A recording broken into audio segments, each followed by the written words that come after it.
બહુ તોફાન હતું, બહુ મોજો બહુ હતો, વરસાદની વાવડો 600-650 બોટો પહોંચી ગઈ છે કિનારા ઉપર અને બાકીની હજી 60 થી 70 બોટો દરિયામાં આવવાના બાકી છે.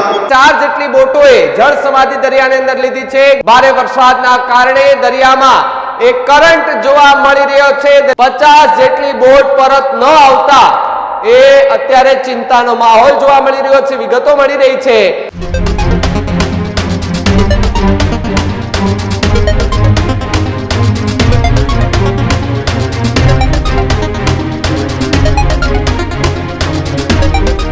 નમસ્કાર, આપ જોઈ રહ્યા છો ન્યૂઝ રૂમ અને આપની સાથે હું છું ભાવિક. સૌરાષ્ટ્રમાં મેઘરાજા અનરાધાર વરસી રહ્યા છે ને જેના કારણે સૌરાષ્ટ્રનો દરિયો પણ ગાંડોતૂર બન્યો હોવાના સમાચાર મળી રહ્યા છે. જે બાદ અત્યારે એવા સમાચાર કે 4 જેટલી બોટોએ જળ સમાધિ દરિયાની અંદર લીધી છે. ગુજરાતમાં ઓગસ્ટના અંતે મેઘો અનરાધાર જોવા મળ્યો છે. સૌરાષ્ટ્રમાં મેઘરાજાએ એ તોફાની બેટિંગ બોલાવતા જોવા મળી રહ્યા છે. જે પ્રમાણે અમરેલીના જાફરાબાદમાં ભારે વરસાદથી હાહાકાર મચી ગયો હોવાના સમાચાર અત્યારે મળી રહ્યા છે. ભારે વરસાદના કારણે દરિયામાં એક કરંટ જોવા મળી રહ્યો છે. દરિયામાં મોટા મોજા ઉછળી રહ્યા છે. 500 થી વધુ બોટ એ માછીમારી કરવા માટે ગઈ હોવાની વિગતો એ ગઈકાલે રાત્રિના મળી હતી. જેમાંથી હજુ પણ 50 જેટલી બોટ પરત ન આવતા એ અત્યારે ચિંતાનો માહોલ જોવા મળી રહ્યો છે. વિગતો મળી રહી છે. નેતાઓ, અધિકારીઓ સહિતના લોકો સવારથી જ એ ગુમ થયેલા માછીમારીઓને એ શોધવા માટે તજવીજ હાથ ધરી છે. માછીમારીના જે માછીમારો છે એમના પરિવારજનોમાં પણ અત્યારે ચિંતાનો માહોલ જોવા મળી રહ્યો છે. ગઈકાલે સાંજે એક બોટે દરિયામાં સમાધિ લીધી હતી, જળ સમાધિ લીધી હતી. ત્યારબાદ અત્યાર સુધીમાં 4 જેટલી બોટોએ દરિયામાં જળ સમાધિ લીધી હોવાના સમાચાર મળી રહ્યા છે. કેટલાક માછીમારો એ હજુ પણ લાપતા હોવાની માહિતી એ સામે આવી રહી છે. તો બીજી તરફ વાત કરવામાં આવે તો બોટ રેસ્ક્યુ કરનાર ગઈકાલે રાત્રે બનેલી ઘટનાની એ આખે આપવીતી છે તેમણે જણાવી છે. તો બીજી તરફ જાફરાબાદ નગરપાલિકા પ્રમુખ એ સતત માછીમારો સાથે સંપર્ક કરી રહ્યા છે અને ખારવા સમાજના જે પ્રમુખ છે એમણે આખે આ ઘટના અંગે સૌથી મોટું એક નિવેદન પણ આપ્યું છે. ત્રણેયને સાંભળીએ કે જેની અંદર બોટ જ્યારે રેસ્ક્યુ કરવામાં આવી હતી ત્યારે કેટલી મહેનત અને ત્યારે કેવા દ્રશ્યો સર્જાયા હતા. શું કહ્યું એ ત્રણેય વ્યક્તિ, આવો એ પણ સાંભળીએ. મારું નામ ઈશ્વરભાઈ છે ને હું રાતે આવતો હતો ને તો સાલુમાંથી મને 3 જણા પેલા દેખાણા. પછી 3 ને મેં લીધા. પછી જોયું તો એ લોકોએ પૂછ્યું કે હજી અમારા 4 જણા ઘટે. પછી અમે પાછા એક જણાને આ ભાઈને ટોકામાં બત્તી મારી તો કે ભાઈ તે અવાજ આવે તો હું કે ના જવા દે કે ના ગયા ને. તો પછી ભાઈને લીધા 2 જણા. એ કે હજી અમારા 2 જણા ઘટે છે કે અમે 8 જણા હતા કુલ. નોખા નોખા પડી ગયા, હજી 2 ઘટે. પછી મેં કેટલા બૂટના રાઉન્ડ માર્યા ને બત્તી મારી તો તમે અવાજ સાંભળો તો અવાજ આવી જાય ને તો આપણે ખબર પડી જાય કે અહીંયા છે માણસ. તો પછી ના અવાજ સાંભળો આ લોકોએ જોયું કે અવાજ અહીંથી આવે છે કે તો હું ના જવા દે. પછી હોર પાડ્યું ને પછી એ લોકોને લીધા પાછા 2 જણા. દરિયાનું તોફાન કેવું? બહુ તોફાન હતું, બહુ મોજો બહુ હતો, વરસાદને વાવડો. કેટલા બચાવી શક્યા? હા, કેટલા બચાવી શક્યા? 7 જણા બચાવી શક્યા અમે.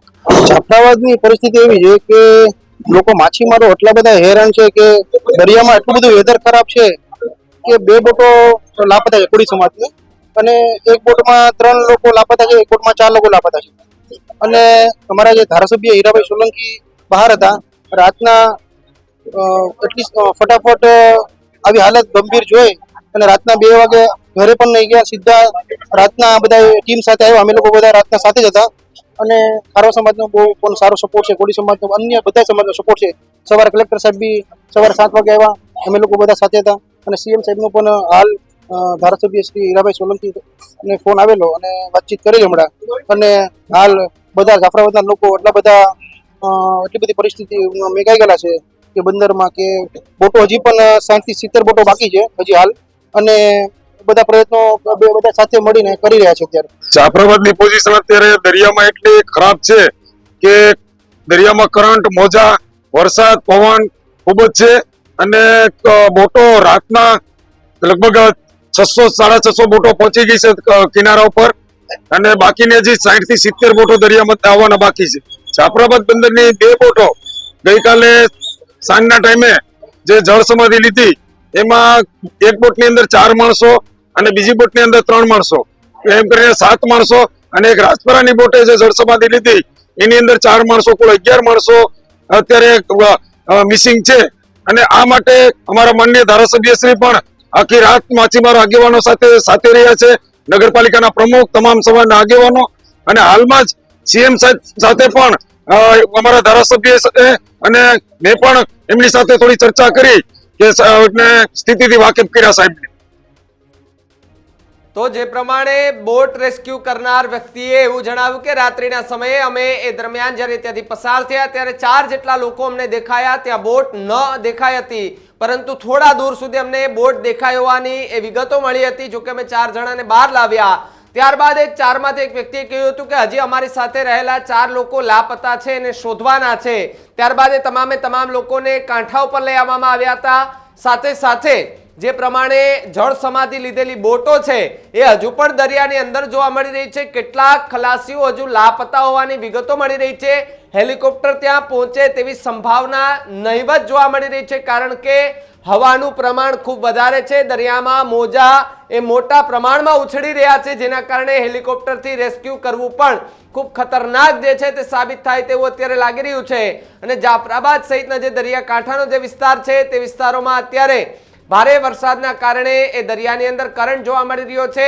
સાથે સાથે ફરી એકવાર તેના તંત્રએ પણ એ માછીમારી કરવા જતા લોકોને અટકાવ્યા હોવાની વિગત. સાથે બીજી તરફ વાત કરવામાં આવે તો માછીમારો છે તેને આગામી 24 કલાક સુધી એ દરિયો ન ખેડવા જવા દેવામાં આવે તેવી પણ સૂચનાઓ અત્યારે એ આપી દેવામાં આવી છે. અને ખાસ હજુ પણ 24 કલાક એ સૌરાષ્ટ્રના અલગ અલગ વિસ્તારમાં ભારેથી અતિ ભારે વરસાદ વરસે તેવી પૂરેપૂરી સંભાવના જોવા મળી રહી છે. આખી ઘટનાને લઈને તમારું શું માનવું છે ને ખાસ તમારા વિસ્તારમાં કેવું વાતાવરણ છે, કેટલો વરસાદ છે, કમેન્ટ બોક્સમાં ખાસ લખજો. જોતા રહેજો ન્યૂઝ રૂમ. નમસ્કાર.